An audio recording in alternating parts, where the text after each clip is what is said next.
अस्सलाम वालेकुम जी। मैं doctor Mohammad Ansari, I am consultant child specialist. आज हम बात करेंगे स्केबीज़ के बारे में या जल्द की ख़ारिश की बीमारी के बारे में। बहुत सारे पेरेंट्स कंप्लेन करते हैं कि हमारे बच्चे को स्केबीज़ हुई है और ये जान नहीं छोड़ती, बार बार जो है वापस आ जाती है, बार बार वापस आ जाती है। इसके बारे में मैं आपको बताऊंगा कि इससे किस तरह से पीछा छुड़वाया जा सकता है। स्केबीज़ एक जरसूमे की वजह से होती है, एक ऑर्गेनिज्म की वजह से होती है जिसे कहते हैं स्केबीज़ माइटिस। ये एक छोटी सी लाइस है, जूं की तरह की चीज़ है जो कि आपकी जिल्द के नीचे रहती है जब आपको खारिश का मर्ज़ होता है, स्केबीज़ का मर्ज़ होता है। तो ये जब आपको एक दफ़ा हो जाती है तो ये इसके जो ऑर्गेनिज़म है, जो ये इसका कीड़ा है, वो शेड होके आपके बिस्तर पे, आपके तौलिए पे, आपके कपड़ों पे चिपक जाता है।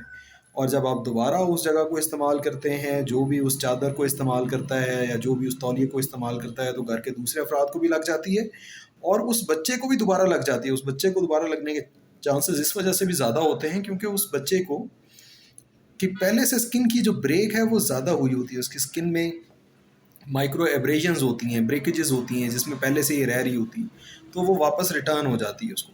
तो इसको इससे जान छुड़वाने का तरीका ये है कि आपने जो भी आपका डॉक्टर तजवीज़ करता है, आपको क्रीम या लोशन लगाने के लिए तजवीज़ करता है, आपने अच्छी तरह से गर्म पानी से नहा के वो लगा लेना है अपने जिस्म पे। थोड़ी से नीचे नीचे पूरे जिस्म पे आपने लगाना है और दरमियान में अगर खाना खाना है तो हाथ धो लेने हैं और दोबारा लगानी है। और अगर तहारत करनी है तो दोबारा जो है वो तहारत की जगह पे ये क्रीम या लोशन दोबारा इस्तेमाल करना है। और 12 से 24 घंटे के बाद आपने दोबारा गर्म पानी से अच्छी तरह से नहाना है।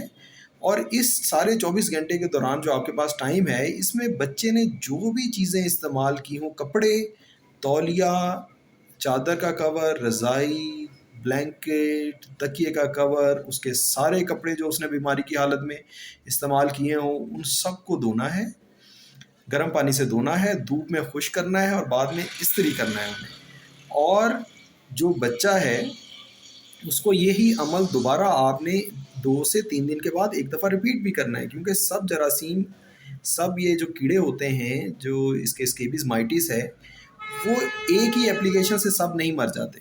और बाज़ केसेस में तो आपको 2 हफ़्ते के बाद, 3 हफ़्ते के बाद दोबारा रिपीट भी करना पड़ता है ये सारा प्रोसेस। घर के सारे अफराद जो है वो एक ही वक्त हमा वक्त ये दवा इस्तेमाल करें, इसकी जो है वो लोशन लगाएं ताकि बार बार एक फ़र्द से दूसरे फ़र्द को, दूसरे फ़र्द से तीसरे फ़र्द को जो है वो ये अलामात इसकी मुंतकिल ना हो। बहुत सारे केसेस में ऐसा होता है कि ज़्यादा लोगों को घर में अलामात नहीं होती लेकिन उनके जिस्म पे इनका इसका जो जरसूमा है वो मौजूद होता है। तो उनसे दोबारा ज़ाहिर होके दोबारा बच्चे इससे ज़्यादा मुतासर होते हैं क्योंकि बच्चों की जल्द ज़्यादा नरम होती है, तो दोबारा बच्चे इससे अफेक्ट हो जाते हैं। तो ये इसका तरीका है, इसको आप अच्छी तरह से क्रीम इस्तेमाल करें या लोशन इस्तेमाल करें अपने डॉक्टर का तजवीज़ करदा। और मीन वाइल उस दौरान जब आपने 24 घंटे इसको लगा हुई हुई है आपको क्रीम जिस्म पे, तो आपने सारे कपड़े और सारी चादरें और सारे टॉवल आपने घर के अच्छी तरह से गर्म पानी से धो के धूप में खुश करके इस्त्री इनको करना है ताकि उसके अंदर मौजूद जरासीम जो है वो मर जाएं। फिर इसमें ये होता है क्योंकि जिल्द के नीचे ये रहता है, इसका जो स्केबिस माइटिस है वो जिल्द के नीचे बरोज़ करके रहता है।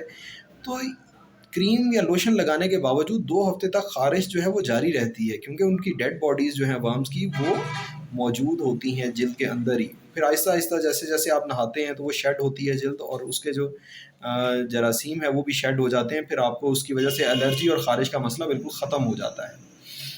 जी बहुत शुक्रिया। ये आज की वीडियो थी। अगर आपका कोई कमेंट हो, कोई सवाल हो तो ज़रूर कमेंट कीजिएगा।